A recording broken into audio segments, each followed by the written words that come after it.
చట్టం ద్వారా ఎవరైనా సరే దాయాదులు ఎవరైనా డిస్ప్యూట్ పెట్టాలని అనుకుని ఏదైనా చిన్న ఫేక్ డాక్యుమెంట్ ఒకటి పెట్టుకొని వాళ్ళు కంప్లైంట్ చేస్తే నా భూమిని ఇన్ని సంవత్సరాలు నా అధీనంలో ఉన్నా సరే నాకు అన్ని రైట్స్ ఉన్నా సరే నేను నిరూపించుకోవాలంటే నేను డాక్యుమెంట్ కోసం వెళ్ళాలి. వారసత్వంగా వస్తున్న దానికి నేను ఎక్కడి నుంచి డాక్యుమెంట్ తీసుకొస్తాను? అప్పటికప్పుడు వచ్చేది కాదు కదా, నేను కొనుక్కున్న ఆస్తి కాదు. మరి అటువంటి సిచ్యువేషన్లో ఒక సామాన్య మధ్యతరగతి మహిళలు కానీ దిగువ స్థాయిలో మహిళలు కానీ ఎవరైనా సరే కోర్టు మెట్లు ఎక్కడానికి కూడా సాహసించరు. మరి ఈ చట్టం అమల్లో వస్తే ఈ డిస్ప్యూట్ ఏదైనా ఉంటే కింది కోర్టుల వల్ల కాదు, హైకోర్టుకి వెళ్ళాలి. మరి హైకోర్టుకు వెళ్ళేంత పరిస్థితులు సామాన్య కుటుంబాల్లో ఉండవు, రైతు కుటుంబాల్లో ఉండవు.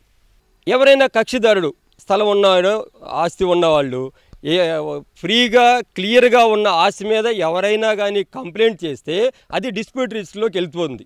ఈ కక్షిదారుడు వెళ్ళి అయ్యా నా పొలం నాది డాక్యుమెంట్స్ అవి తీసుకొస్తానని చెప్పేసి వచ్చి అనుకోని పరిస్థితులు అంటే డాక్యుమెంట్స్ దొరక్క అంటే యాన్సెస్ట్రల్ ప్రాపర్టీగా వచ్చిన పొలానికి స్థలానికి ఆ డాక్యుమెంట్స్ దొరక్క నా దగ్గర డాక్యుమెంట్స్ దొరకలేదండి నేను వెతికాను కానీ నాదే పొలం అని చెప్పేసి డాక్యుమెంట్స్ ప్రొడ్యూస్ చేయలేని పరిస్థితుల్లో ఈ మెజిస్టీరియల్ పవర్స్ ఉన్న ఈ అధికారి ఈ కక్షదారుడికి 6 నెలల జైలు శిక్ష వేయొచ్చు, లేదా 50,000 రూపాయలు ఫైన్ వేయొచ్చు, లేదంటే 2 కూడా విధించే అధికారాలు జగన్మోహన్ రెడ్డి అతనికి ఇచ్చాడు. రైతులేంటి ఉద్యోగస్తులేంటి ఎవరైనా సరే 1-2 సెంట్లు ఉన్నవాళ్ళు కూడా ఆయన పంచిపెట్టే సెంటు పొలమే అందరికి ఇస్తున్నాడు.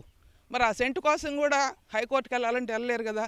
అసలు మన దగ్గర ఒరిజినల్స్ లేనప్పుడు మనకు హక్కు ఎక్కడుంది అంటే ఎంత నష్టం చేయదలుచుకున్నాడు రైతుకినా. అసలు రైతు ప్రధాన దేశం మంది వ్యవసాయ ప్రధాన దేశంలో రైతును నష్టపరిచి రైతును ఏడిపించి రైతుకు హక్కులు లేకుండా అన్ని హక్కులు ఆయనే లాక్కుని రైతును అన్యాయం చేసే ఈ చట్టాన్ని మనం ఎలా సమర్థిస్తాం?